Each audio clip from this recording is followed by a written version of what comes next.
آپ اپنا فارغ وقت کس طرح گزارتے ہیں؟ میرے پاس اگر صحیح سچ پوچھیں تو فارغ وقت ہوتا ہی نہیں.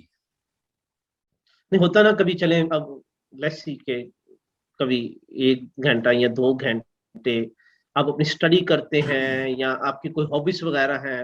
یہ تھا مین مقصد سوال دیکھیں کرنے جس کا. دن سے میں نے یہ شروع کی ہے یا جس دن سے میرے سپرد یہ کی گئی ہے اس دن سے میرا ایک ہی ہابی ہے کہ جتنی میں خدمت کر سکوں، جتنے میں لوگوں کو جواب دے سکوں. میں ڈیلی 200-250 میسیجز کا جواب دیتا ہوں.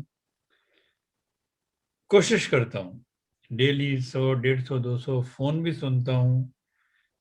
باوجود کوشش کے کہ میں سارے نہ فون سن سکتا ہوں نہ سب کے میسیجز کا جواب دے سکتا ہوں، لیکن میں دیتا ہوں. میری یہ کوشش ہوتی ہے ڈیلی کہ میں کوئی ایک دوائی کا مطالعہ کروں روزانہ، تو وہ میں کرتا ہوں. اس کے لیے میں 15-20 منٹ آدھا گھنٹہ نکالتا ہوں. باقی میری پہ کچھ ذمہ داریاں ایسی ہیں کہ میرے پاس ٹائم ہی نہیں ہوتا کہ میں بیٹھ کے کہ میں کہوں جی میں ٹی وی پہ گیم کھیل لوں، میں یہ کر لوں. ٹھیک ہے، میں تھوڑی بہت ایکسرسائز کرتا ہوں، یہ میرے پاس ٹائم ہوتا ہے تھوڑا سا، یا میں ایک آدھ دوائی کا مطالعہ کرتا ہوں.